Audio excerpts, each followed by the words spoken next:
اعوذ باللہ من الشیطان الرجیم بسم اللہ الرحمن الرحیم۔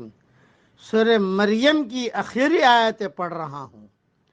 وَقَالُوا اتَّخَذَ الرَّحْمَنُ وَلَدًا، ان کا قول تو یہ ہے کہ اللہ رحمان نے بھی اولاد اختیار کی ہے۔ لَقَدْ جِئْتُمْ شَيْئًا إِدًّا، یقیناً تم بہت بری اور بھاری چیز لائے ہو۔ تکاد السماوات یتفطرن منہ وتنشق الارض وتخر الجبال ہدا، قریب ہے کہ اس قول کی وجہ سے آسمان پھٹ جائے اور زمین شق ہو جائے اور پہاڑ ریزے ریزے ہو جائے۔ ان دعوا للرحمن ولدا، کہ وہ رحمان کی اولاد ثابت کرنے بیٹھے۔ وما ينبغي للرحمن ان يتخذ ولدا، شان رحمان کے لائق نہیں کہ وہ اولاد رکھے۔ ان کل من فی السماوات والارض الا آتی الرحمن عبدا، آسمان اور زمین میں جو بھی ہیں سب کے سب اللہ کے غلام بن کر ہی آنے والے ہیں۔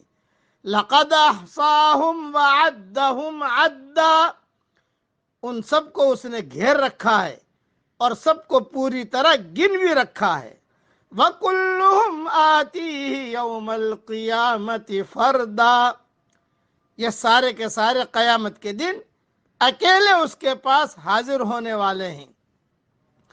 ان الذين آمنوا وعملوا الصالحات سيجعل لهم الرحمن ودا، بے شک جو ایمان لائے ہیں اور جنہوں نے شائستہ اعمال کیے ہیں ان کے لیے اللہ رحمان محبت پیدا کر دے گا۔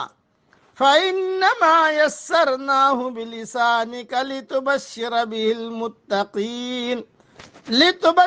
بِهِ الْمُتَّقِينَ وَتُنذِرَ بِهِ قَوْمًا لُدًّا، ہم نے اس قرآن کو تیری زبان میں بہت ہی آسان کر دیا ہے کہ تو اس کے ذریعے سے پرہیزگاروں کو خوشخبری دے اور جھگڑالو لوگوں کو ڈرا دے۔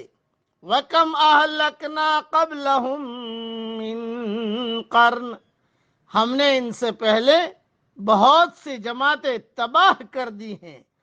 هَلْ تُحِسُّ مِنْهُمْ مِنْ أَحَدٍ أَوْ تَسْمَعُ لَهُمْ رِكْزًا، کیا ان میں سے ایک بھی آہٹ تو پاتا ہے یا ان کی آواز کی بھنک بھی تیرے کان میں پڑتی ہے؟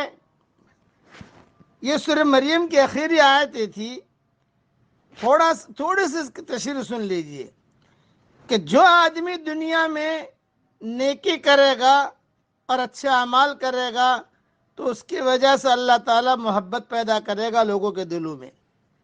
حدیث شریف میں آتا ہے جب اللہ تعالیٰ کسی نیک بندے کو اپنا محبوب بنا لیتا ہے تو اللہ جبریل علیہ السلام کو کہتا ہے میں فلاں بندے سے محبت کرتا ہوں، تو بھی اس سے محبت کر۔ پر جبریل علیہ السلام بھی اس سے محبت کرنی شروع کر دیتے ہیں۔ پھر جبریل علیہ السلام آسمان میں منادی کرتے ہیں کہ اللہ تعالیٰ فلاں آدمی سے محبت کرتا ہے، پس تمام آسمان والے بھی اس سے محبت کرنے لگتے ہیں۔ پھر زمین میں اس کے لیے قبولیت اور پذیرائی رکھ دی جاتی ہے۔ یہ حدیث صحیح بخاری شریف میں ہے۔ ان آیتوں کی تفسیریں تو بہت ہیں، اپنے وقت پر انشاءاللہ ریاض التفسیر میں دیکھ لینا۔ بس میں یہ دعا کرتا ہوں کہ اللہ تعالی ہم سب کی محبوبیت اور مقبولیت کو عام اور تام فرمائے، آمین۔ وآخر دعوانا ان الحمد للہ رب العالمین۔